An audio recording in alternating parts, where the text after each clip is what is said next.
Hello, guys. Can you hear me? Yes. Okay. Yes.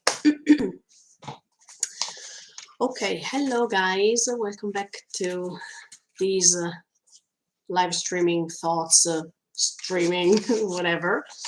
Um, as I was telling you yesterday in the community section, I am ready to tell you my thoughts regarding Phantom Blood. That is JoJo Bizarre's Adventures Part 1. And of course, today I think I will start with Part 2 because I wanted to go on with the story and also because I wanted to reach Buongiorno. How are you? I'm fine, thank you. I want to go on with the story, and I think that yeah, in some days I will finish even part two, and as soon as I will finish part two, I will make another live streaming. So every time I will finish one part of a JoJo, I will make the live streaming because, as you all know, I don't have a time to make all the reaction videos. As I'm doing for other stories because part 6 is coming really soon, and it would be impossible for you to follow the entire story before part 6. So that's why I'm following this story by myself. And yeah, let's see what I think about it. And of course, you are able to write in the chat box what you think about it. Later, I'm going to read all of your comments. But in the meantime, let me tell you what I think about this story. But first of all, I really like that. I think it was really nice to see this London scenario. I mean, this England that is the typical scenario of an English novel.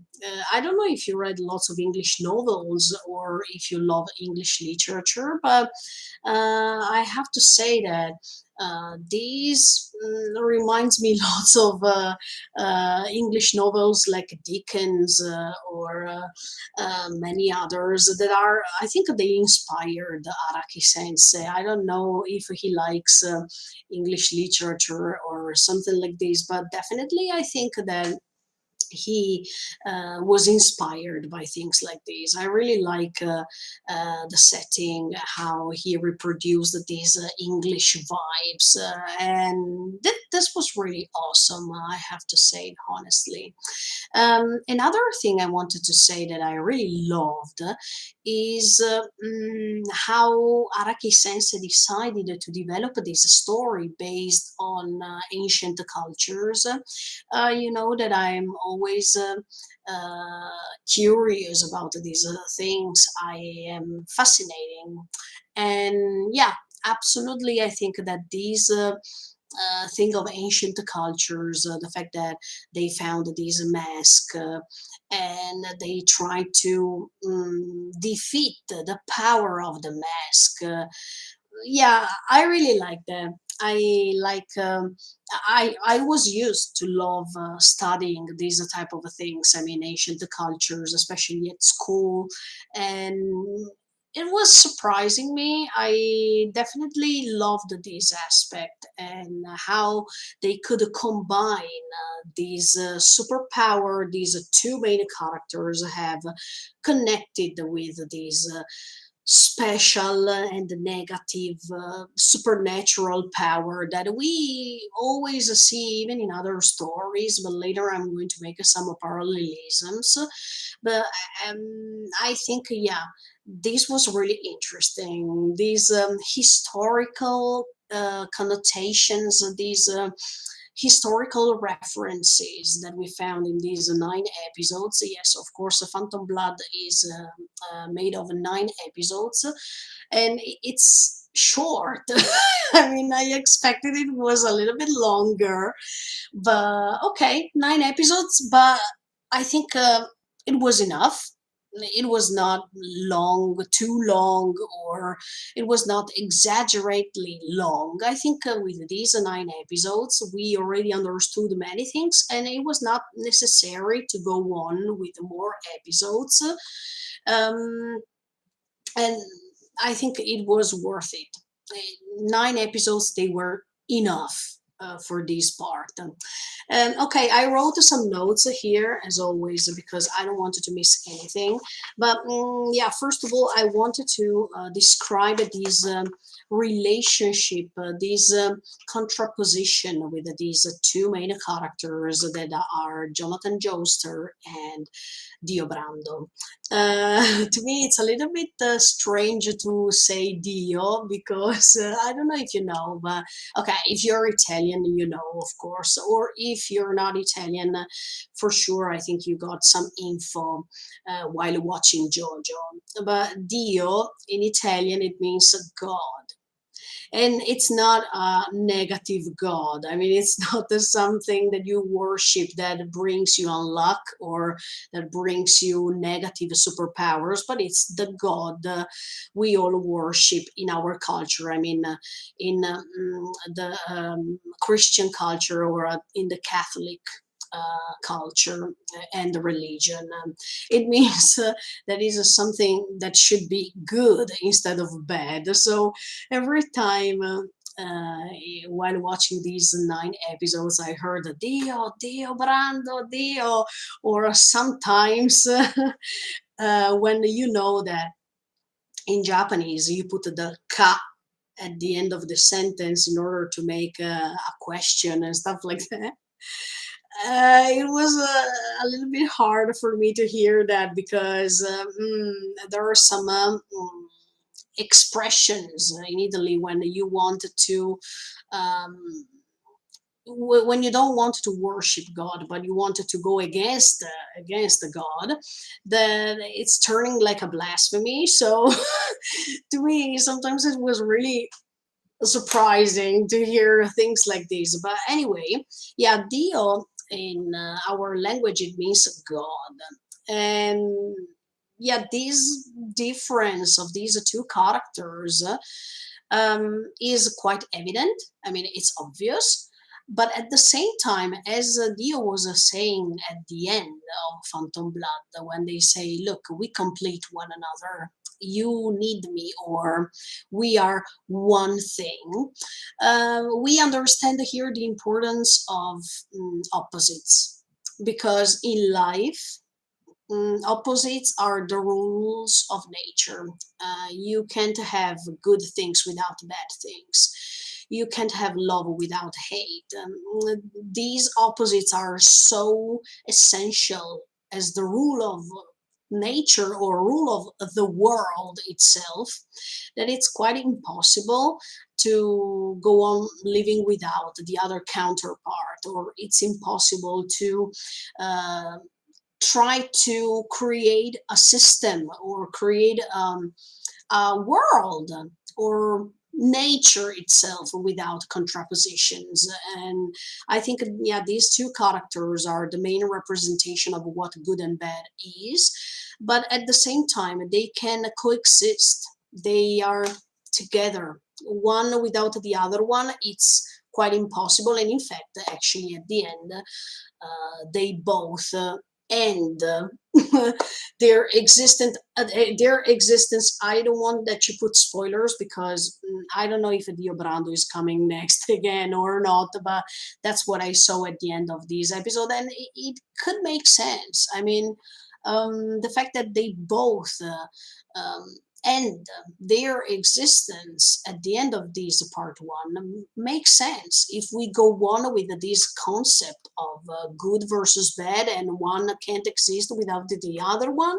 I think, yeah, this is quite good. um, okay, later I'm going to make a connection with something that I saw that is regarding something else. But absolutely, I think why these two characters they are different. First of all, they are different because of where they were born. I mean, Jonathan Joestar was a rich boy, and he was living surrounded by richness. He was living in a great palace and he had everything that he wanted. I mean, thanks by being rich, he could obtain whatever he wanted, and he didn't have problems about wealth and social status. So, when you are always surrounded by what you want or by um, things that you can have, life it's easier somehow. While Diobrando was born in the in a totally opposite setting, in a totally opposite environment where he didn't have what he wanted, where he was desperate, where he was not loved enough, where he was living a miserable life. So even these big contrasts can develop the characters in two different ways. In fact, in the first episodes, we see that Jonathan is really happy somehow. He is playing with his friends. He loves, I mean, he starts loving Erina, and he has a great house. I mean, this development is something that makes you happy because you don't have troubles. Other people are taking care of your troubles in the case you make them. You are young, etc., etc. Brando was young too, but his environment was totally different, and you saw it even by describing his house. Even if okay, it was not a house, it was like a prison somehow for him. But yeah, it was totally different. Plus, we see the difference with the fathers. I mean, George Joester is that man that is tall, that he's really kind. Not with Jonathan at the beginning, but later we saw the development of this relationship too. But he's the typical rich man who has the control of everything, but he knows how to love his kid by giving him all the best that he could, versus Dario Brando, who was not giving attention to his baby boy, who was trying to steal everything he could, or he was teaching maybe Diobrando to try to have a double face and to try to solve the problems while using this double face. And later I'm going to explain you what I mean. But absolutely, we see these two characters that they were born in two different societies, in two different social status, in two different environments, and these created the main difference between the two. I think that this was a really obvious, as much as even the values they had, they were totally different based on the people who were growing them up. And this is really important. I mean, it's really um, important to check where you come from and who gave you education, who gave you values, who taught you how to behave, because this is how you develop your own skills later. And of course, John, if we compare Jonathan with Dio, they are totally different based on what they have learned from the person that was behind them. That means their fathers. Yeah, they are totally different even in their aspect, because we see that Jonathan has this black or blue hair, while Diobrando is blonde.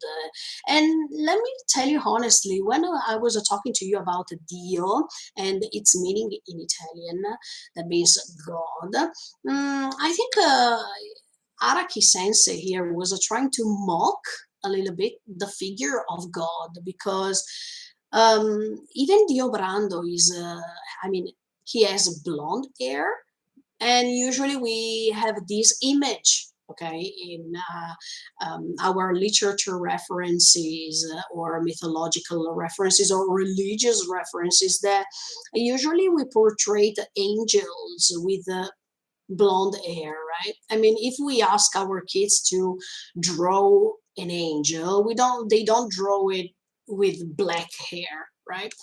They draw it with blonde hair. Usually we have this iconographical figure of the angel that is blonde with blue eyes or things like this. But here Diobrando is playing the evil role, and he has blonde hair. Plus, he's called Dio, and when we saw at the end in one of the battles, I think, yeah, in the battle of the castle, you know what I mean. When he's descending after Jonathan is trying to defeat him, and he's descending in between of a fire, and there is this great descendants. I thought that this was the descendants of Lucifer somehow, because even Lucifer was an angel, a fallen angel, and it was the representation of these descendants of Lucifer on the ground, especially when he is almost dying, even if he's not. But I liked that moment because I believe that that was the representation of the descendants of a demon or the descendants of Lucifer. Yeah, the fact that he is using the name Dio, it's a little bit strange, but yeah, it's as if Araki wanted to turn upside down our usual um, beliefs. Yeah, most of us, we believe that God, of course, is good, and God can create good things. He can listen to us, etc., etc. Or we believe that God is always on the right side and things like this. But in this way, I mean, in this Phantom Blood, I always felt as if he wanted to mock a little bit this conception, and he wanted to turn everything upside down from this religious point of view. I really like that because we should go beyond our limits or beyond our thoughts of what we believe or what we think that it's true and things like this. I definitely like that this contraposition between the name and his physical appearance with these symbolisms that we can find in this story. And I think that it was pretty nice. Yeah. Another thing I wanted to say is that at the beginning of this story, I mean this first part, we see what we usually see in other stories, and what I really like. I explain myself. We always see that there is the good character versus the bad character. Their way to challenge one another, and the way in which we understand that sometimes evil characters are doing what they are doing because there is a reason behind, because there is something that happened in the background story that we don't know until the author decides to let us understand what happened. And in the case of Diobrando, we don't understand immediately what happened to him or why he hates his father so much. But this is a consequence of his behavior. But as you all know, and you know how I feel, this is not an excuse to behave in the way he behaves. But I partially excuse Diobrando sometimes because, for example, when he wants to get in touch with the power of the mask, in that case, I excuse him a little bit because when you live without anything, when you are hopeless and you see that other people can make it and you can't, even if it's not excusable for some other points of view. But I'm trying to put myself for 1 second in Diobrando's position.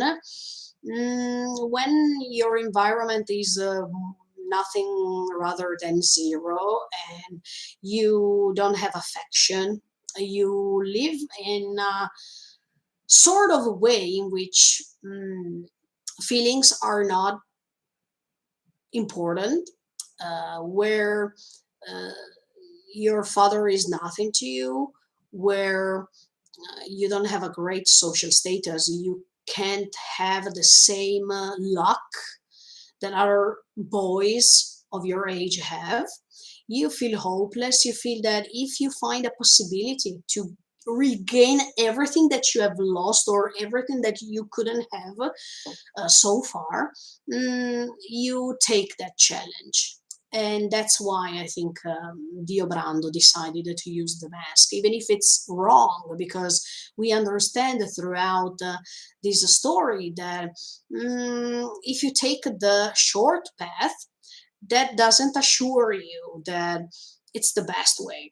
Sometimes to take the longer path, do you remember? Okay, I started making some um, connections with other stories, but even in Naruto, you hear this. I mean, Naruto is saying this. I prefer to take the longer path instead of the shorter one because thanks to the longer path you can achieve great goals and you can do things step by step, while if you take the shorter path, yes, it's easier, but that doesn't mean that it takes you somewhere beautiful or something somewhere that you have imagined. That's why I think Dio is wrong. Because, yeah, okay, you gain these amazing supernatural power as always. Look, I said this even for Lelouch in Code Geass, and I think, yeah, I have the same opinion. Just because you can get in touch with this great power, that doesn't mean that you will be happy or you will be satisfied. Yeah, maybe you will be satisfied at the beginning, but then you're losing yourself, you're consuming yourself, and there's no exit. That's why I think Diobrando is wrong. And we see how this power is consuming him because, as I said it for Lelouch, I think that at the beginning, yeah, he's so happy because he gained this great power, but at the same time, he is underestimating everyone else. For example, yeah, in the main case, he's underestimating Jonathan all the time because he's saying, no, you can't do anything, no, you can't reach my power, etc., etc. But at the end, he's defeated by him somehow, and that's why it makes you understand that every time you get in touch with these great powers, you are so self-confident and you underestimate your counterpart. But that's the huge mistake, and that's the huge risk you're taking. um, and that's what happens with Dio too. I see, as you could understand, I can understand Diobrando for some reason, but I don't understand him for many others. I think that he was just unlucky, and this is what happens to many people, even in real life, in our world. But this is not an excuse to do things like this. I understand that many people like Diobrando because he's the villain, because I like villains too, even if it doesn't seem so from the reaction videos I make. I mean, usually I stay on the right side, and I like to go on with great values, great morals, and things like this. But at the same time, I like villains. I like how they are portrayed, and of course, I think that the representation of Diobrando was really nice, was really coherent, and coherent with what happened in his past story, background story.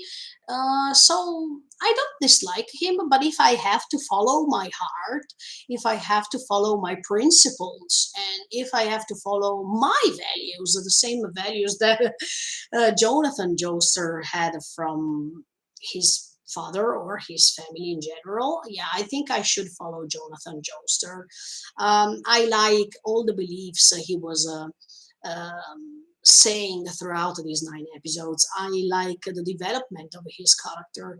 I like to stand on the side of people who are pushing themselves, who are training, who are doing their best in order to um, grow, in order to develop their skills and become someone they were not expecting to become. This is what I like. This is what I'm searching for in each shonen. I give you an example. Even in Dragon Quest, I like how Dai is developing his skills, or all the others, especially Pop. I think, yeah, Pop is one of my favorite characters, and also in his case, how he's developing his skills the more he goes on, by not choosing to stand on Maho in the case of Dragon Quest, by not standing on this easy path that is easier, that is better. It seems so, but then it's not. I like to stand on these characters' side, and I think it's quite obvious. I mean, if you follow me, this is what it appears, this is what it seems. Even if, yeah, I wanted to remark this. I thank all the villains in all stories, because without these villains, the main characters, they can't develop their skills. So I think villains are needed, and that's why we go back to the concept I was saying you at the beginning, that means these opposites, this contraposition that is needed, otherwise the story can't develop. So that's why I want to tell you that it's not that I dislike villains. I appreciate them, because thanks to them, the main characters can become the hero, can become the main protagonist of the story. So villains or antagonists are always needed in stories. Let me give you another example. Ascelado in Vinland Saga, even if he was the villain or as a sort of antagonist, the more we go on, the more we understand that he was needed, because without him, probably Thorfinn couldn't develop his character in that way. And I think that, yeah, even in this case, Diobrando was helping Jonathan to become what he became, and he helped him to develop all the skills that he could achieve throughout his training, throughout his will to change and become better and better, and try to defeat him as much as he could. So I think without this counterpart, Jonathan would have lived his life as always. He would have encountered maybe other problems in life later, but by meeting Diobrando, I think, yeah, this was a nice moment. This was necessary. Yeah, I think so. I definitely think so. So, for some reason, even if at the beginning I couldn't stand it, but for some reason I have to thank even George Joestar, I mean the father of Jonathan, because without him playing this role of the fate, okay, by creating all this with the Brando family, Jonathan couldn't become what he became, actually. Try to imagine this. If George Joestar didn't have that accident, if George Joestar didn't give that ring to Dario Brando, if Dario Brando didn't give the letter to Dio to go to the Joestar's palace, I mean, I call it palace because it was a palace instead of a house, and if Dio couldn't meet Jonathan, maybe Jonathan couldn't go beyond his limits, couldn't reach a level of knowledge that was not impossible, that was not possible without. Do you understand what I mean? Let's try to see the story from different points of view. Um, even if I don't like Diobrando so much, for all the reasons I told you, but at the same time, I think that character was essential to create this hero, this myth of the Joesters. Okay. Um, and let me go on. I think that another thing I liked was that there is always love involved, love, affection. We saw it at the beginning, even with Erina, the fact that Jonathan was the typical hero that at the beginning is not powerful. He can't contrast the his opponent, and he has lots of limits because there is always someone else that is stronger than him and is more powerful than him. These Okay, I give you just one example because it's one of my favorite stories. But even Naruto, when he was facing Sasuke at the beginning, he was always the last one. Sasuke was always better. He was more skilled. Everyone was appreciating him and things like this. I can tell you even. Yeah, even for Shingeki no Kyojin, I think Eren at the beginning he is useless. He doesn't know how to do things. He always has to rely on somebody else. And later we discovered that now he is stronger than all the others. But this is, mm, I mean, it takes time. The fact that that this power is not immediate, I really like that because I like to see how the hero is developing his skills in order to become one. I don't like when a character already has this great power and yeah, I'm almighty, yeah, I'm great, etc., etc. No, I like when we see the development, when we see how and why the hero becomes a hero or becomes so great and so powerful. But yeah, love I think is one of the most important things here because with Erina first at the beginning, but even yeah, with his father. I mean, Jonathan's father at the beginning seems to be so rude towards him, and he always wants that he's better than Dio. When yeah, when he was making these contraposition when they were eating, look, Dio is better. You are always making mistakes. Look at Dio. Look at Dio. I didn't like that part because I could understand Jonathan's pain, always being compared to others and always seeing that he is inferior than others.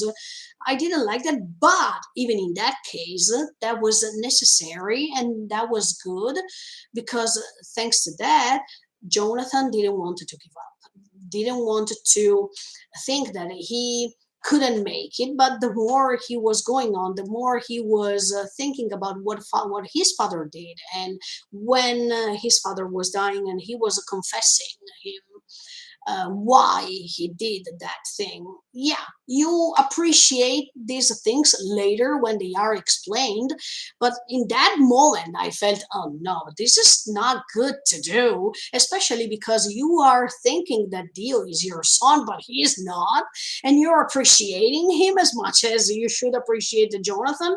No way. And when he was saying, I mean, while he was ill, he was saying, you two are my sons. No way! No, okay. Okay, I understand George Joester's kindness. Yes, in fact, he helped Dio, and he decided to give him the chance to be part of that family.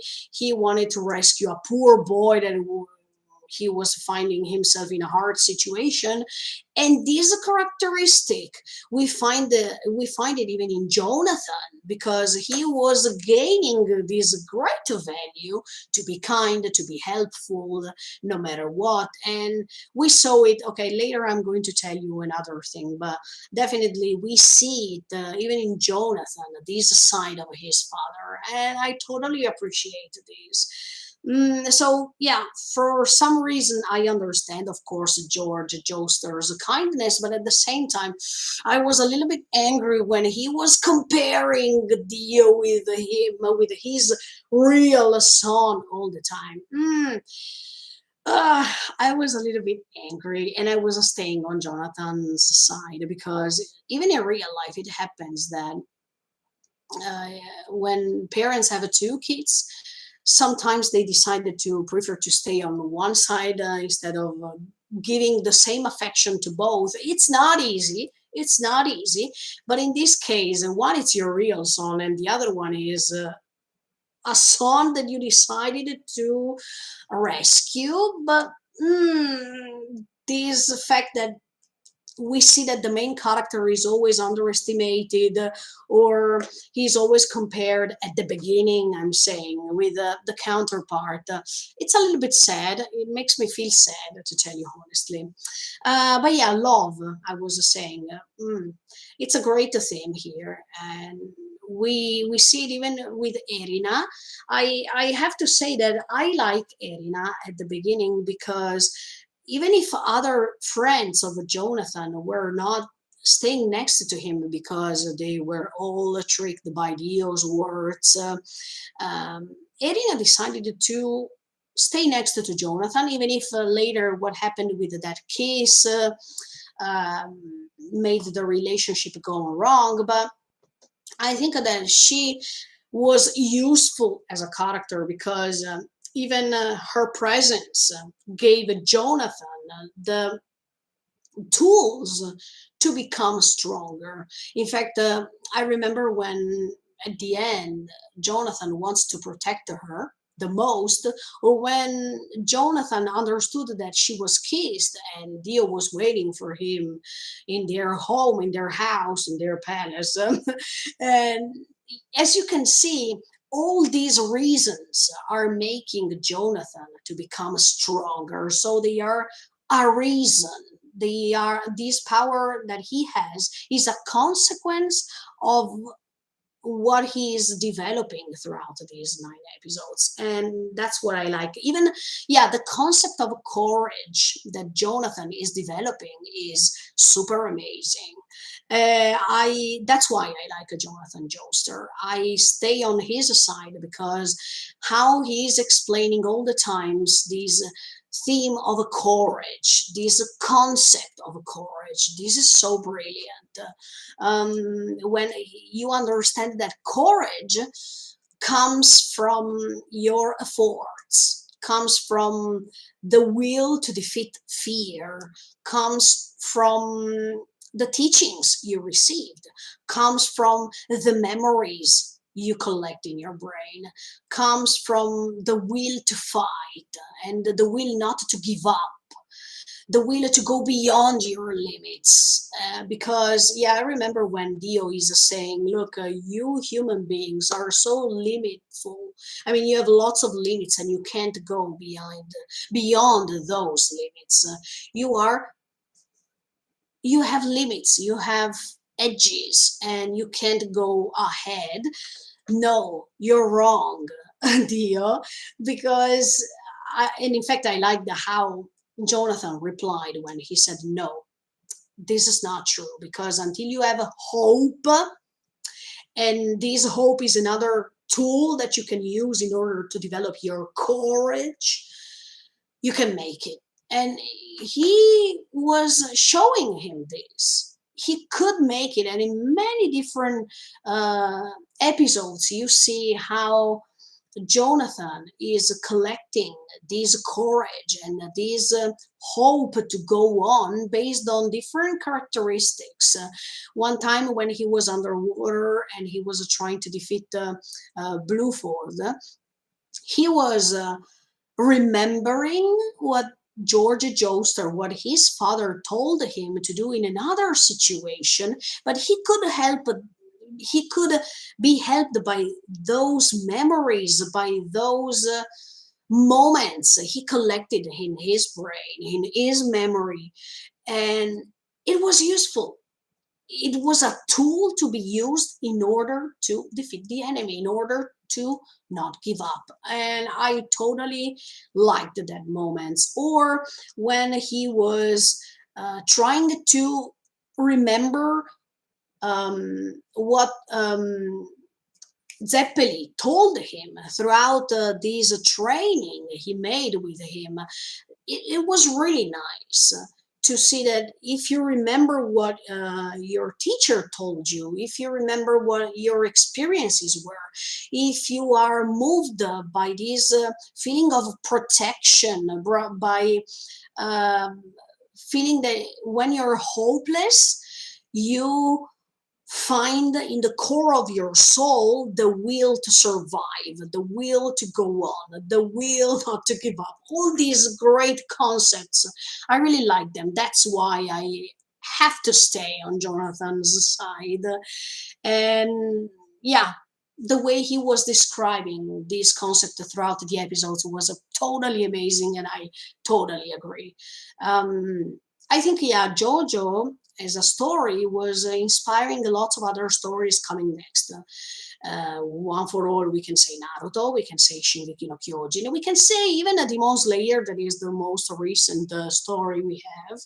Um, Even for other reasons that I'm going to tell you. Yeah, I was totally surprised. Okay, I tell you now, I was totally surprised when I when I heard the kokyu. I mean, when I heard the breathing techniques, or when we see that Jonathan, while he's almost dying in some situations, he can make it because, look, even the narrator was saying this. When Jojo is feeling hopeless, then he is about to die, he remembers things from his past that can help him recovering the situation. This happened actually with Tanjiro, with the Hinokami Kagura, I mean, with this dance of fire. That was the same thing. So sometimes, let me tell you honestly, when they are um, criticizing the Demon Slayer because of this, I mean, when they were, many people are destroying that moment of the Hinokami Kagura because they say, yes, when he is hopeless, there is the memory of the father, and etc., etc. He can develop the Hinokami Kagura, blah, blah, blah. Yeah, but this happened even with the JoJo when he was underwater and he is remembering what his father told him in another situation in order for him to develop his own skill or his own, in order to uh, collect experience to use it when it's needed. When you are dying, there is this will to survive. Yes, I think that Tanjiro had the same experience, this will to survive, and things are getting in your mind as soon as you're about to die. Okay, so why it's good for Jojo and it's not good for Tanjiro, for example? I don't understand why people are criticizing in Demon Slayer this moment, but they are exalting Jonathan Joestar, or they are exalting Jojo for the same thing. I don't understand, sincerely, because I can see that it's the same thing. And I think that Demon Slayer was inspired so much by JoJo, um, as many other stories. As I told you, for example, yes, when they were during the training, they were talking about these sendo and how to manage these waves, concentric waves, in order to release this power you have inside of yourself, in order to manage them, and in order to create this overdrive, this great power Jojo um, uh, is developing. It reminds me of the chakra. It reminds me of Rasengan. It reminds me of all these things. So many stories took inspiration from JoJo. I'm pretty sure of this, and I'm so happy that I'm following it because I know now that many stories I like, they are taking inspiration from this story or from many other stories of the past, and that's why I like to go back in the past.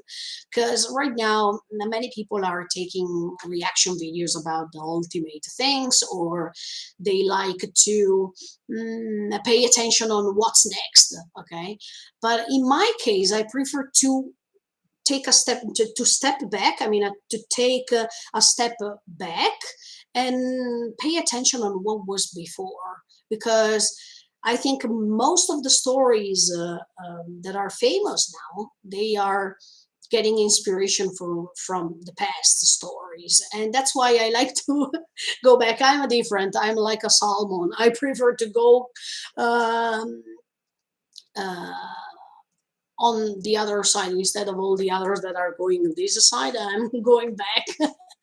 um, but yeah, I definitely like this story also because of this. Um, this development of the hero that you can see it throughout the episodes, and it's not so fast, it's not so slow. I think it's the perfect timing to understand everything. And another thing I really liked was these physics or scientifical or yes, these rules of anatomy or these rules of physics, yeah, that they are present in this part of JoJo. I like how Haraki Sensei is explaining things. I mean, these things are not coming out just because of whatever. No, all the details included, all the explanations that he's giving in order for you to understand how this overdrive is developing, when these waves, these concentrical waves, they are getting in touch with different materials. And this reminds me of the chakra when they are developing the futon, the raiton, all these things, okay? As much as in Demon Slayer, you see that when you focus and when you concentrate with your breathing, you can develop the skill that is connected with fire, with water, etc., etc. All of these attention on the elements on this earth are so important even in JoJo. But Araki is on another level because he's explaining every time what's going on, thanks to the narrator, thanks to other characters that are explaining the things that are happening. Sometimes he's talking about blood and what's happening to the organs, what's happening with the blood circulation, in this case, anatomy, or when he's talking about how to. Share, I mean, these waves are getting in touch with the metal, and thanks to the metal these overdrive can be spread. Yes, also these laws of physics.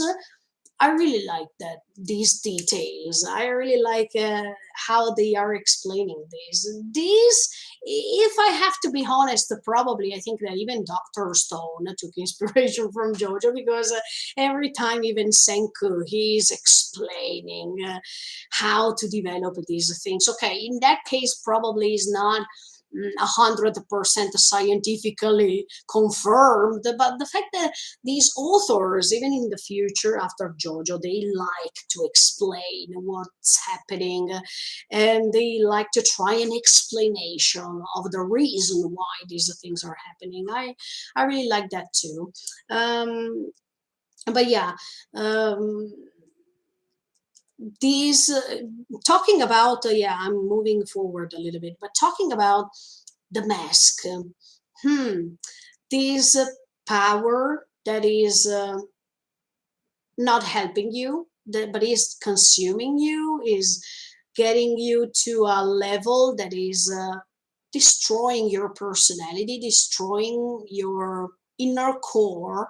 And yeah, here, if we make a contraposition with the Jonathan, we see that Jonathan can find his power from inside. I mean, he can find his power within himself, and not because of a tool, not because of an object that is external that is giving you the power as much as it's happening with the Dio. So I think that, yeah, this is a great difference, inside versus outside. The way the power is getting in touch with you and how you can develop your power thanks to these inside versus outside, it makes a difference. Because if you can find the power within yourself, you see, even when Jojo is releasing his power, everything is so shining around him. It's creating this beautiful light that you understand that it is something for good, and it's not something that was created in the worst way, right? While this mask that is coming from the outside of Dio's body, I mean, it's coming outside, and how it's getting in touch with him and how it's consuming him. Yeah, you see even the tones, yeah, the tones of colors that are so successful here. You always see, as I told you, around the Jonathan, you see great colors, while around Dio, you see all these dark colors that are making another great contraposition between these two characters. But yeah, this mask, the fact that it's connected, as I told you, with the ancient cultures, I really like that, because I like how Araki can mix all these things. You see, he can mix ancient cultures and archaeology with the science or with anatomy, with physics, with supernatural powers, with these historical memories that we have about great characters like Elizabeth the First, or Bloody Mary, or all these warriors that they were trying to protect the Bloody Mary. Yes, I like these historical connotations, but all these things put together, they can create a very deep and great story. Plus, all the messages that the author wants to convey, they are so great, so powerful, and as you can see, this mixture of things, wow, they can create an explosion, they can create a bomb. And this story uh, is like a bomb because of this. It's a mixture of things that are quite successful, absolutely. But anyway, yes, going back to the mask, it's coming from this ancient culture of the Aztecs, and I really like that. Yeah, when I was a kid, I was um, learning many things about ancient cultures. I really like that. I really like the Maya, the Aztecs, the Incas, the Egyptians. I mean, um, and the pharaohs and things like this. I like all these things, the Sumerians. I mean, ancient cultures. I really like them. But the fact that Araki was able to combine these two things. Look at the masks. When I saw that mask, mm, don't take me as a fool. I mean, I'm maybe saying something stupid, but even in the movie The Mask, you see the same thing actually. I mean, you see that this man that is interpreted by Jim Carrey, he is getting this mask, and every time he is putting it on, problems are coming. At the beginning, it seems that everything is so fine and everything is so hilarious. But the more we go on, the more we understand that this power is creating him lots of problems. And yeah, this theme of the mask as a contract, as a pact, as something evil, is always going on throughout the centuries, throughout the cultures, because yes, even ancient cultures, they believed in these masks. And if you see movies like Apocalypto, for example, where there is this scenario of the Maya cultures, in which you see that they are always liking masks, or they always put masks in order to worship gods, etc., etc.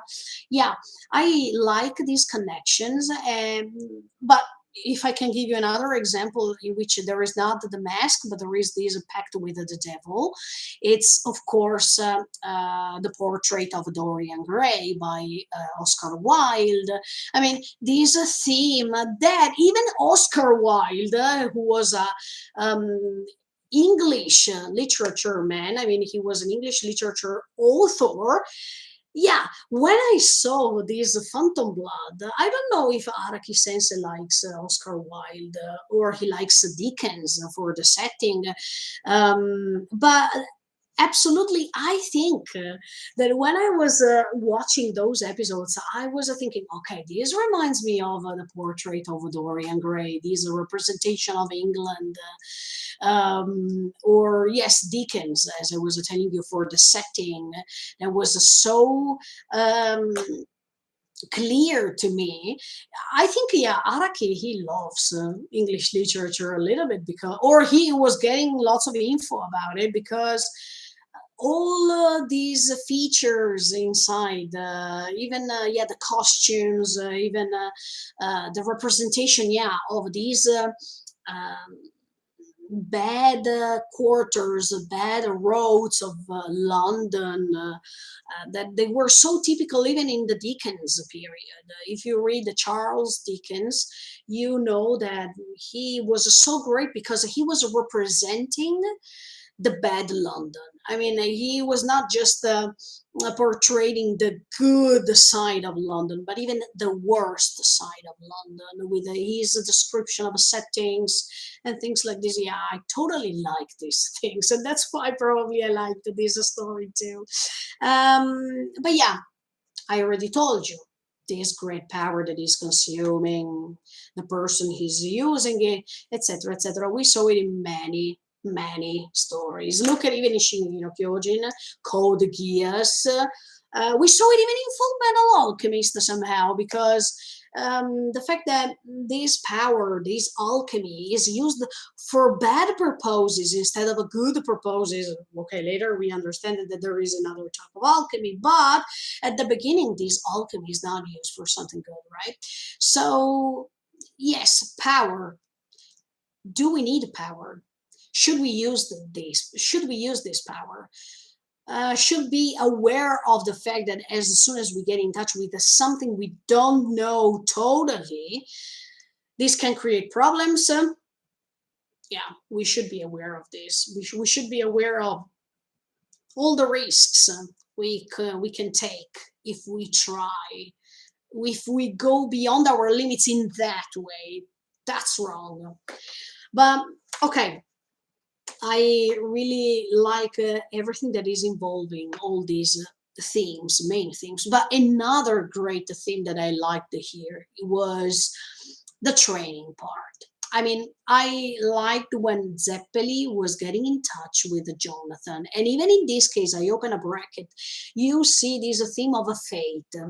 That is the same fate that I was telling you before when I was talking about George Joester and what he did with that ring that helped him, I mean, helped Jonathan to get in touch with the Dio later. All these things, this fate that is connecting this story. Yeah, even Zeppeli was part of this fate because we know his background story and we know why he wanted to get in touch with Jonathan and how he helped Jonathan was super amazing. Yeah, the role of the teacher that we always see in all stories we follow, okay? The teacher, the power of the teacher and his or her teachings. It depends because, for example, in Full Metal Alchemist, Izumi is a woman, so she was the mentor, okay, of Edward and all. But yeah, this role in Dragon Quest we see Avan Sensei, for example. Yes, in Naruto we see Kakashi, but even Iruka we see these great roles of the teachers that are trying to take the hero to the right path. I really like that. Yeah, this is another theme that I think it's necessary because of what I told you before. So if you are live now, you can check it out later, what I told you before, and you'll understand.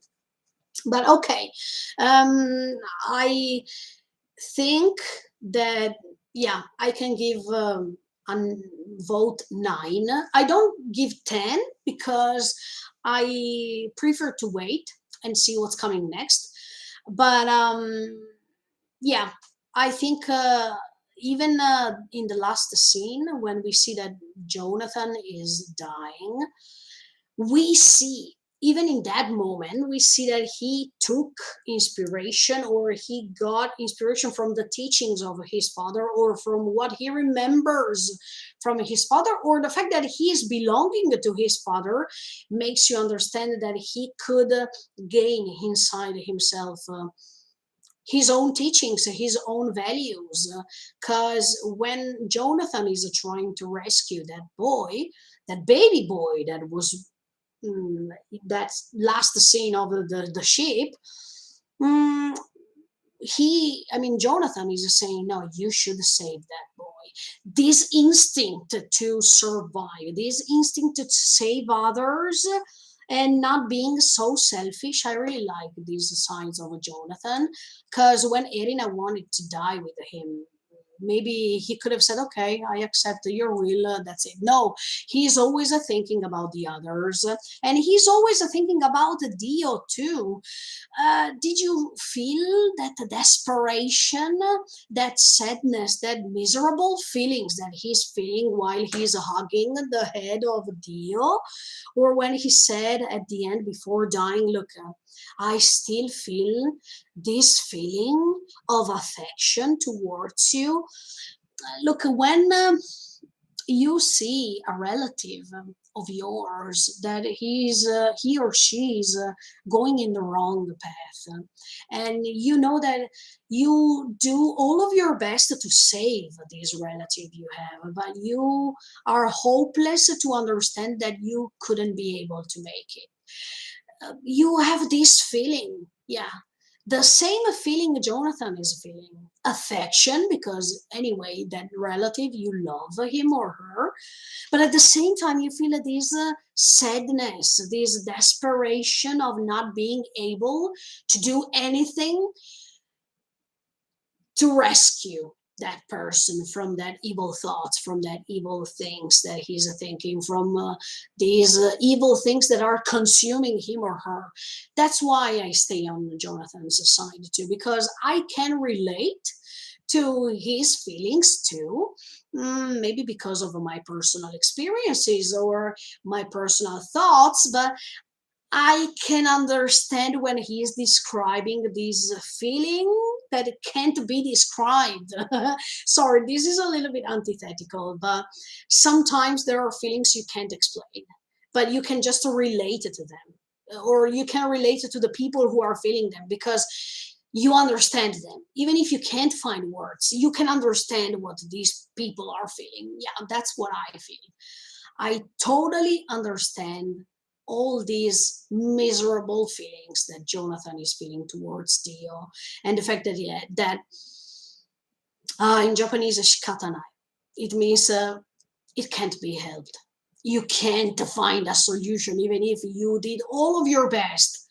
Because even if Dio was creating lots of troubles to Jonathan, anyway, he was spending lots of time with him. And when you spend lots of years with a person, you get used to it. And when this person is disappearing, or he or she is going to the wrong side, or he's or she is going to disappear, or yeah, separate from you, even if that person was not so great as you thought, or caused you lots of troubles, you always noticed him around you. He or she was always there somehow. And yeah, that feeling, okay, of losing someone who are used to. And yeah, I can understand Jonathan's feelings for sure. Yeah, absolutely. Um, and I understand that Dio, when he's saying, yes, I was telling you at the beginning of this live streaming, we are one. One, it means one can't live without the other one. One can't be anything without the other one. This is a connection that I remember Okay, of course, if we talk about anime, even Naruto with the Sasuke, do you remember even when they are with Hagoromo, when we talk about the Kaguya's arc, you see that one symbol can't go on without the other one, that the colors, the contraposition of colors, one can't go without the other one, etc., etc. But this thing that I'm saying now, it reminds me, I don't know if you follow the Dark Knight. I mean, I'm talking about Batman, or if you follow the DC comics. I don't personally, but I watched all of the Dark Knight series. And I remember that in that movie, The Dark Knight, you see, I mean, you hear Joker saying to Batman when they are one in front of the other one in jail, and Joker is saying the same thing. He's saying, we complete one another. You can't live without me, or you can't exist without me. You need me. Okay? Yeah, I found the same thing. I remember these sentences so clearly, and I found it here in JoJo too, when I actually Dio was telling him, "We are one." Yeah, but I liked even when Dio was hugged by Jonathan, and you see the eyes of Dio changing a little bit. You see the distension. I mean, you see how the face now is totally different. His facial expression is changing, and he knows. Okay, deep inside his heart, he knows that yeah, he wanted to surpass Jonathan because he was taking his own revenge of what happened in his life, and Jonathan was just the victim in front of him in that moment, because he could have been Jonathan, he could have been some in some other rich families, who cares, but the revenge was more important than the rest. The revenge was more important than affection. Yeah, always this a theme, okay, of revenge, and the fact that you wanted to um, go on by defeating everything good around you, because revenge is the most important thing. And I had a bad life, that's why I have to get my revenge, blah blah blah, something bad happened to me and that's why I have to get my personal revenge, and things like this. So these themes are always recycled, but as I was telling you, it's nice to step back and see why these new anime coming are taking inspiration from JoJo and from all the other stories that came before. This is so interesting because you understand how important is the legacy that these stories are giving other stories. And yeah, that was pretty beautiful. Okay, and last but not least, I wanted to tell you all the themes, the main themes that I found in these 9 episodes. Look, I wrote them down because I don't want to skip any one of these. Really quick, I want you to tell them, so I want to tell them to you, so later we can go on with the part 2, and once I will finish part 2 I will make the same live streaming. Yeah, first of all, I found the theme of the double face. Yes, the poker face, as you like to call it, because yeah, this was so evident in the Brando family. It was so evident because, first of all, Dario Brando, we all know that at the beginning he was faking to rescue George Joester, um, because of the benefits, maybe that they were coming later. Yes, but he didn't want to. He just wanted to get all the rich tools and the rich object that he could find around the George Joester's body. Plus, even Dio, he faked to be the perfect guy with the perfect behavior all the time, and behind the curtains, he wanted to kill George. He wanted to get his revenge, etc., etc. So this double face that, okay, is one of the main themes in anime, also because and this I open a bracket, it doesn't matter that I'm talking about the same thing, close the bracket, but I have to tell you, in the Japanese society, there is this contraposition, honne e tatemae, that I already explained you in other live streaming. So yeah, these are honne to, honne and tatemae, these two great differences of the face you use in front of the society and privately speaking. That's why I think many anime, they show you this side, this main theme, because it happens in the Japanese society too. So I think this is just a reflection of um, what's the Japanese society. But that, yeah, it can be an inspiration for this story, but absolutely the double face that this Brando family is using towards the josters and everywhere, almost everywhere. Yeah, I think this was one of the themes that I found. Then I wrote even the comprehension or different perspectives, because yeah, I think George Joster here was a great example, because when he was meeting Dario Brando in jail, he said, "Look, um, he stole this ring from you." The guard was saying, but George said, "No, no, I gave him this ring."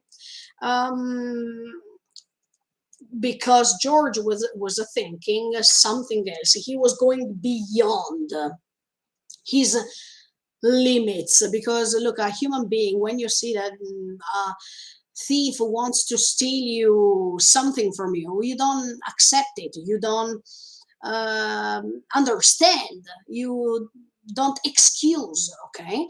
But George Joster has this great quality to go beyond this limit, and he's thinking, look, maybe if I was poor, I would have behaved the same. See, this is another perspective. This is comprehension. This is going beyond your limits somehow too. Um, yeah, absolutely. Or when Jojo himself, he is in these bad streets of London, and he's meeting all these criminals, and he doesn't want to kill them, because he's saying, look, I'm thinking that if I kill you, maybe your family is suffering too. I think you also have a family, and that's why I don't want to put you in this hard situation. This yeah, I think Jonathan could inherit this great value from his father. Plus, even when he was trying to defeat Blueford, he is saying the same thing. As soon as I recognized that there's pain in your eyes, I could stop myself. I could refrain myself from killing you. This is going beyond, see, beyond your limits, beyond your immediate thoughts. And this is so great, because yeah, even when they were explaining the background story, with these historical references about Tarkus and Blueford, I really like that, because as always, if we try to put ourselves in their positions, everything is a changing. Our view is a changing. As much as we did it with the Dio, we can do it with them, and we see that the loyalty they paid for Bloody Mary, or Mary Stewart, as much as you would like to call her, but um, how they were betrayed by others, and that's why when they are revived by Dio, they don't uh, they don't want to listen to any other excuses, because what mattered was their past story and how they were revived. Yes, now that I remember that, even the fact that Diobrando is trying to revive them as zombies, it reminds me. I mean, Naruto, I think, took inspiration from this too, when there was in Naruto Shippuden the Edo Tensei. See how they revive these uh, souls, I mean, these spirits of people.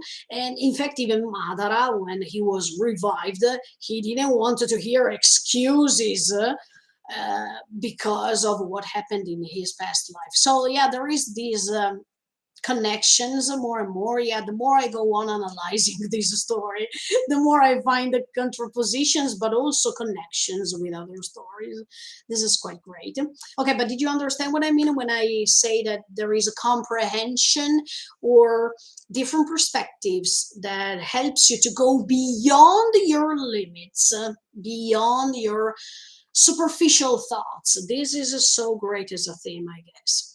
And then, of course, the power that consumes you, and we already talked about it. And yes, I was telling you this will to go upside down, talking about this name Dio with the concept of God and the concept of this descending or fallen angel that we talked about at the beginning of this live streaming regarding Diobrando. I think this was really nice. I think, symbologically speaking, has a great meaning. Nothing is so obvious.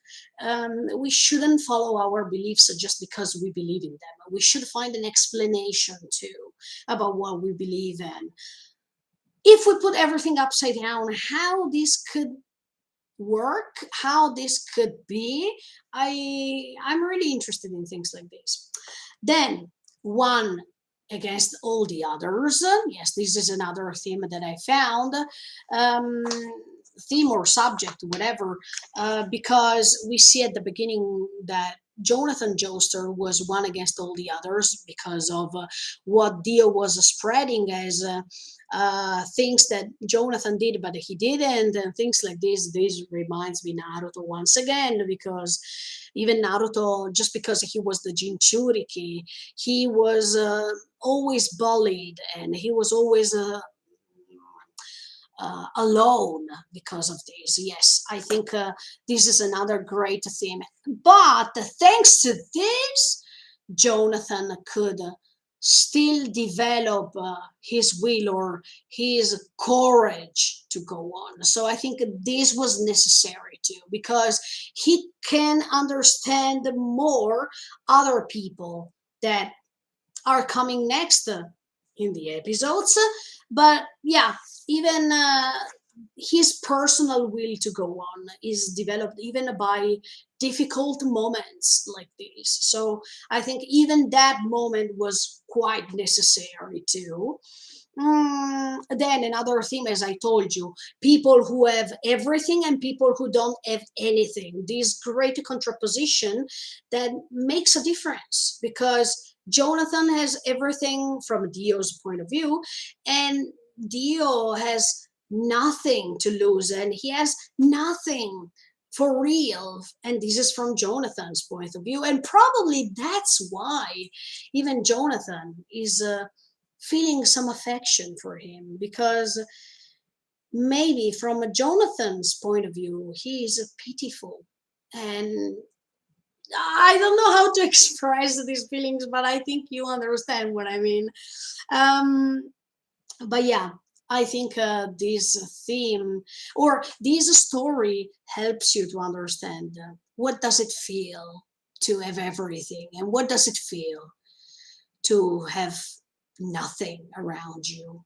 I think, yeah, in the case of Leo, it makes you become selfish.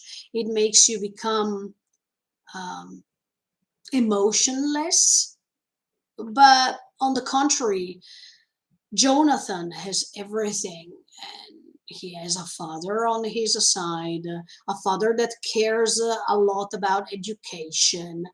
Even if for some reasons Jonathan doesn't understand this, doesn't appreciate the efforts his father is making, sometimes in the wrong way, close the bracket, but this is so important. I mean, we should be happy with what we have. We should appreciate if our parents wanted to teach us something, because later it will be like a treasure. It will be like a legacy. And even if sometimes we feel bored because our parents, they are too strict or they wanted to teach us something in particular.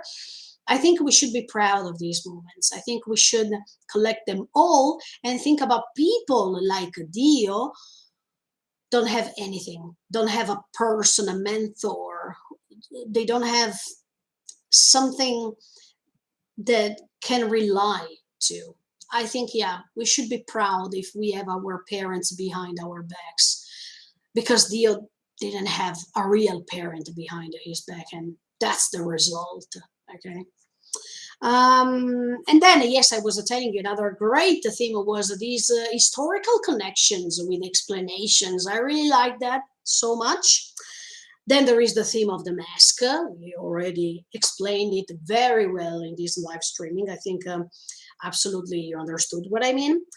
And then, yes, I was telling you the inner power versus the external power. This is a power that Jonathan Joestar is finding thanks to his effort, thanks to himself, thanks to his legacy, thanks to what happened in his past, thanks to the memories, thanks to the values that he got from his parents, etc., etc. Versus this external power, this mask that is getting in touch with the Dio and is consuming him. And Dio is taking this power for granted. I mean, he's saying, no, look, I don't have to find my power inside myself because I already have it. I'm already undefeatable. Nobody can defeat me. See, this is the limit. Dio is saying that human beings have limits, but this is his limit. As soon as he got the power, okay, it's not, I don't care about it anymore. I'm powerful. Nobody can defeat me. That's it. That's a limit because you don't go on, you don't go beyond this power. You are satisfied with that, and that's it. This is a limit. But human beings, just because they are just because they have limits, they push themselves to go on and on and on and on. And this is so great. Do you understand? I think, yeah, this will to push yourself and not to accept everything that, or the fact that you don't take for granted everything you see. This is so nice. I really like this concept for sure.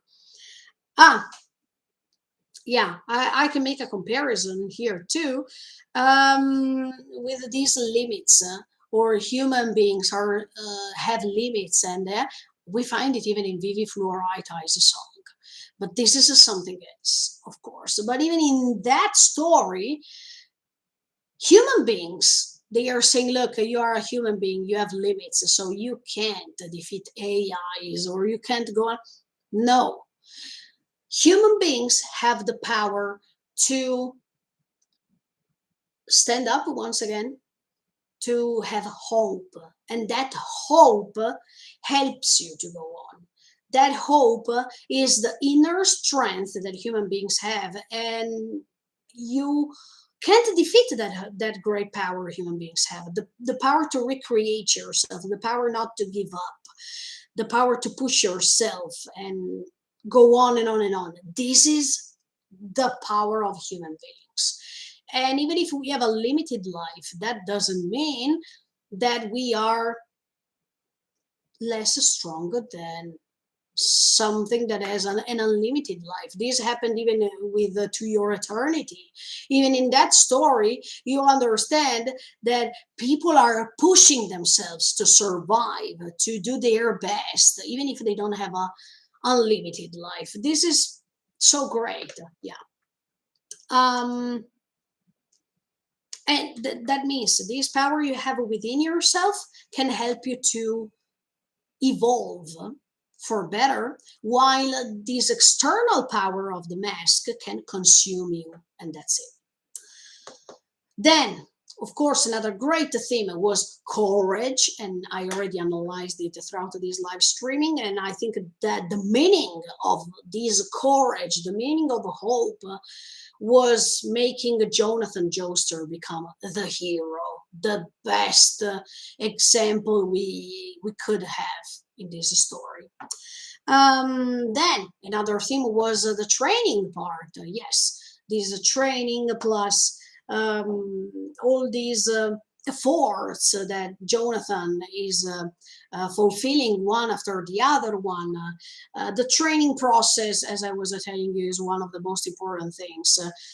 Look at Dragon Quest, for example, even over there, without the training, without an explanation, without trying to develop your skills, that's impossible.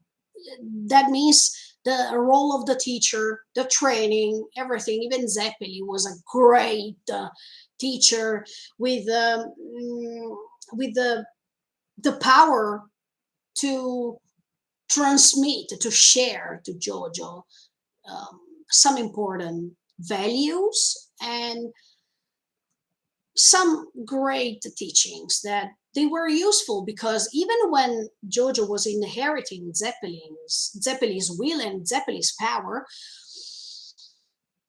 this power could be handled by Jojo, because Jojo already developed everything that Zeppeli was telling him. And yeah, this was a step forward. It's like it's like when Zeppeli was saying, I will live inside of you.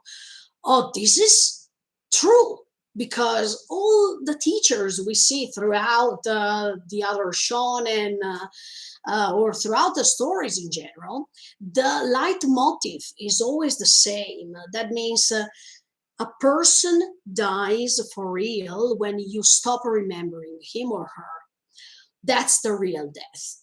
Until you will remember the thoughts, the teachings, the memories you spent with these people you were so proud of, etc., etc., they will always live inside of you. And that's the great message. Zeppeli is dead, but he's still living inside of Jonathan until the end. And I think Jonathan could help Erina to inherit everything like this, because that boy, that baby boy, that infant we saw at the end, I think he will go on with the legacy of Jonathan Joestar, because Erina said, I will not let this boy forget about Jonathan Joestar. And I think he will be the next character. Yeah, for sure. Then, yes, I was telling you already, these references about science, physics, anatomy. Araki Sensei made a great job. Even, yes, archaeology, ancient culture, historical references. Everything has to be explained. There has to be an explanation for everything, and that's why I liked this story. Even for the techniques, I told you already. Then, yes, this concentration of the breath, this way to focus. This reminds me even, yoga. It is like this, where you have to concentrate on your breath and to step back and think about what's around you in order to collect your inner strength. Yeah. I think in the Japanese culture, you have this great feeling in which how is it called? Meditation. Yes, the culture of a meditation is so essential for the Asian countries, because thanks to meditation, you can find yourself. Thanks to meditation, you can give importance not just to your breath, not just to yourself, but even about what's around you, what's surrounding you. And this is so important. I think, even this attention on the breath, on meditation, on the way the characters are focusing in order to gain strength. This is so amazing too. Then what else? Oh, yeah, I forgot. This I really like this concept of a bizarre, because bizarre is a part of the title, because JoJo's Bizarre Adventures.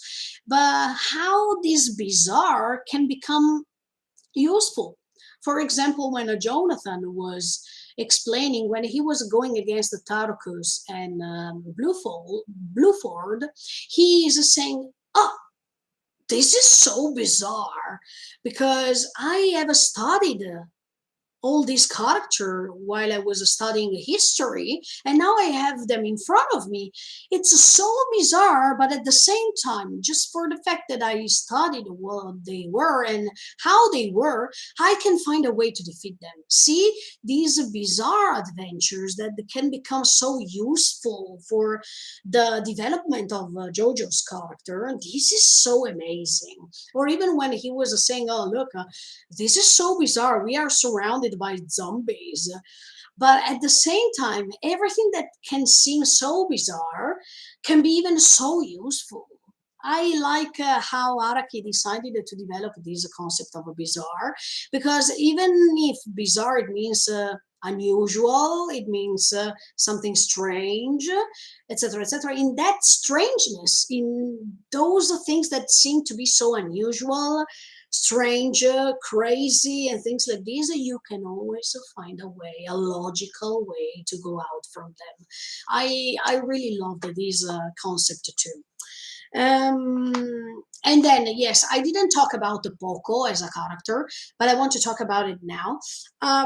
When you understand the Poco's fear to try to defeat enemies or try to defeat the people who were bullying him, because because of the fear he had.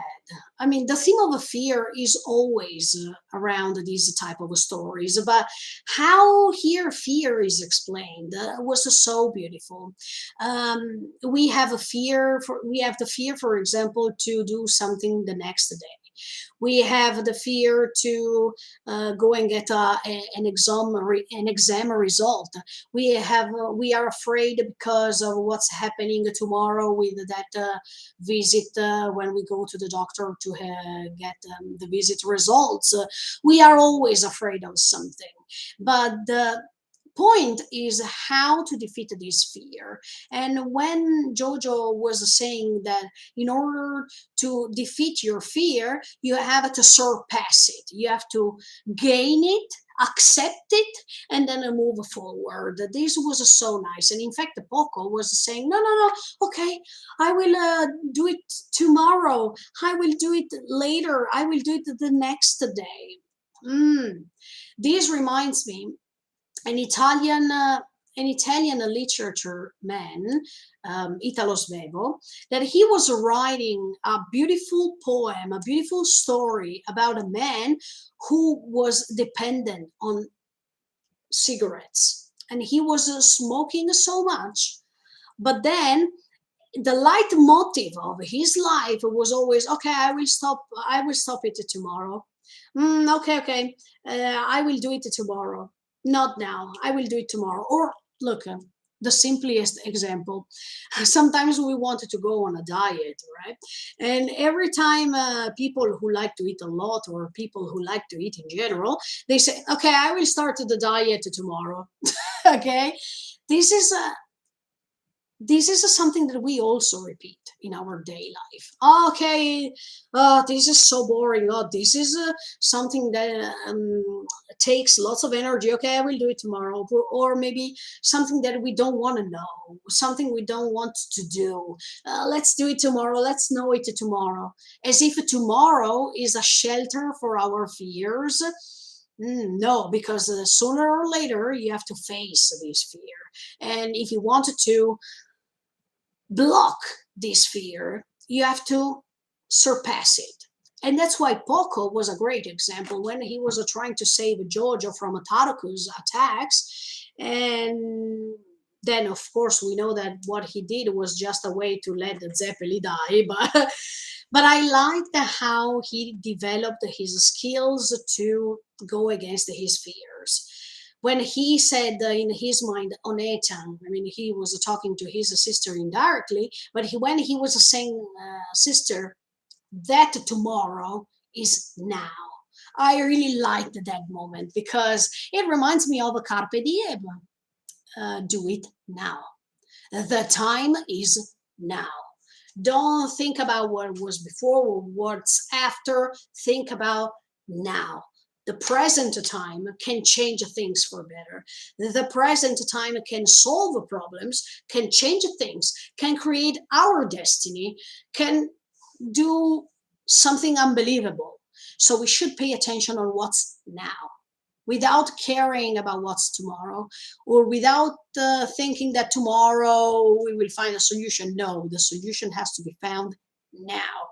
And I think that this theme was so important because many people are refraining from doing things because they are afraid to get in touch with those things, to face them. But I think nothing is more, I mean, nothing is scarier than our own self. I think nothing can be scared about the fear we have inside ourselves. If we can delete this fear inside ourselves, we can feel so powerful and we can defeat all of our problems. Um, so never postpone. Yeah, I think it's a great theme here. Never postpone your fears. Defeat them now. Face the problems now. And it's part of the courage. Anyway, the theme of the courage we were talking about before. Then another theme is the legacy.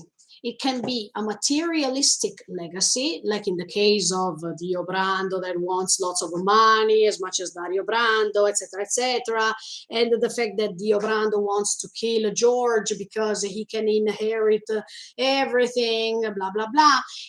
But not just a materialistic legacy, even the mental legacy with and or the spiritual legacy, all the things we have learned so far, all the experiences we gained so far, all the memories we could detect from our past, what we learned from our teachers, what we learned from our parents, I mean, the legacy, the values we learned from what was behind us, who was behind us. I think, yeah, the legacy in this story, it's not just materialistic. It's not just about power. It's not just about money, but it's about values. It's about what's ourself, because we are made of what was before. The past made us. And the past could help us gaining the legacy of the people who are behind us. And we can become a legacy for the people who are coming next. In fact, the last baby boy that was rescued by Erina will inherit everything that happened from Jonathan Joestar and even before, because Erina will be there transmitting all these things that happened so far. That means legacy is something incredible. And legacy is not just the money. I mean, heritage is not just about money, but it's also about the past, also about the values, the honor, what what we were taught before. And then, yeah, another theme is the limits. I already talked about it. Another theme is bonds. Yes, these bonds that are created by different sort of feelings. It can be sadness, it can be desperation, it can be affection, it can be love, it can be resentment, it can be revenge. Everything, all feelings can help you to create a bond.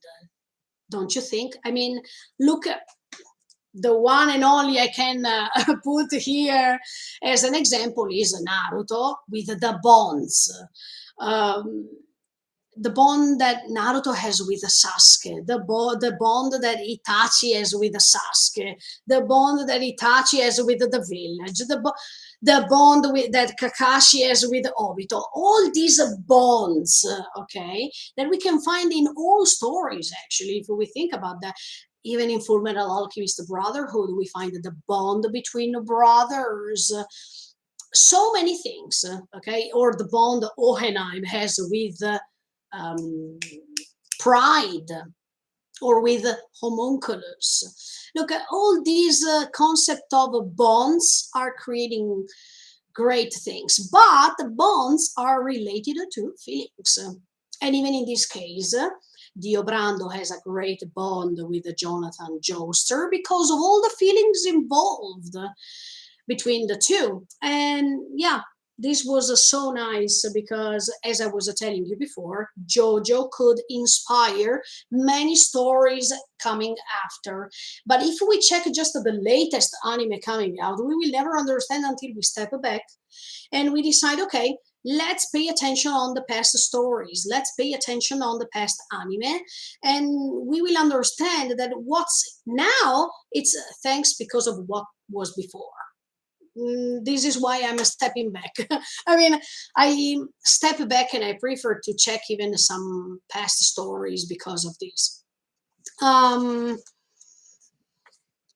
of course, the theme connected with the mask is a temptation because even at the end, when Dio Brando has just a head, he is always trying to tempt Jonathan by saying, "Look, I also can help you because even if I have the head only, I can give you eternal life. I can give you eternal love with Erina. I can give you this. I can give you that." But Jonathan doesn't care.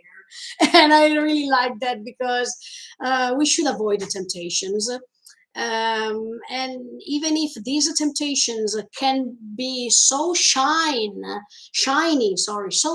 at the beginning, later they are hiding some darkness. And we saw it with the mask. It was so powerful at the beginning, and Dio Brando was so sure about all the power he had, but instead of gaining, he lost. As always, when you are getting these stories are telling us this. As soon as you get in touch with this power, instead of gaining things, you lose them. Instead of gaining the appreciation from other people, you lose everything. You lose these people. And yeah, I think even the final temptation was not useful. Okay, the role of the teacher, I already told you.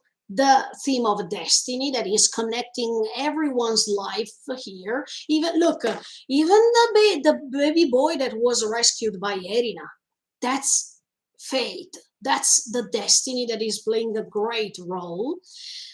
Because he's going to inherit everything, and I'm pretty sure he will be the main character of a part two, because that's what I understood from this, sincerely. Then the theme of the opposites that I already told you, and yes, this theme of losing things instead of gaining things. I think yes, I saw. I think I told you everything. Yeah. Okay. Last but not least, this concept of a gentleman. I really like that.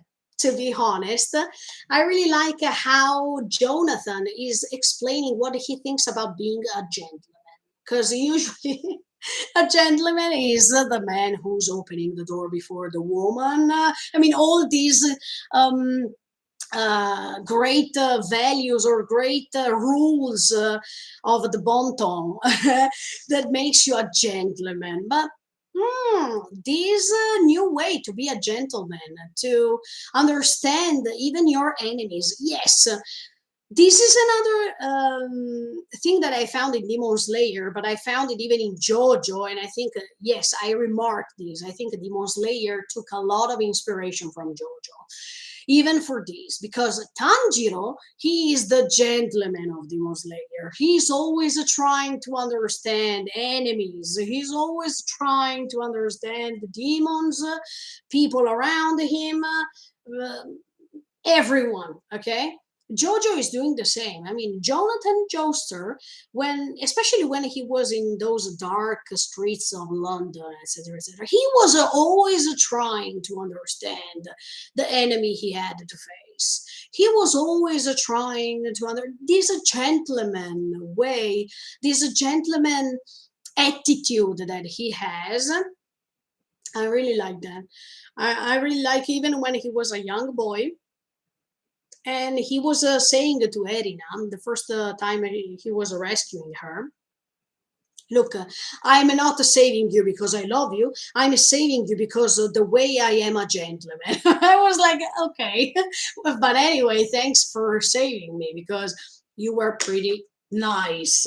Okay, this concept of gentleman. Okay, guys, I think I said everything to you about this part one. Sorry. Okay, anyway, they were 9 episodes for 1 hour and 43 minutes. I think it was quite necessary for me to explain you everything that I got from this part one, plus all the reasons why I like this story so far. Today, I think I'm going to start part two today or tomorrow, whatever, and let's see how this story goes on. Let's see if I'm right. I mean, I think that baby boy we saw at the end will be the new protagonist of a part two. I don't know. I have this feeling. Anyway, hope you enjoyed. Thank you so much for the support and stay tuned because when I will finish part two, I will make another live streaming telling you my thoughts. In the meantime, feel free to subscribe. Thank you so much for the support. Look, I think part one of JoJo is the least a good one. But okay, so far I really liked it. Um, no, I already watched the part of five. Very, I already told you. I know it's from Italy, and yeah, but I think that I really liked this part one for sure. Thank you so much. Bye, guys. See you in the next live streaming. Thank you. Thank you. Thank you.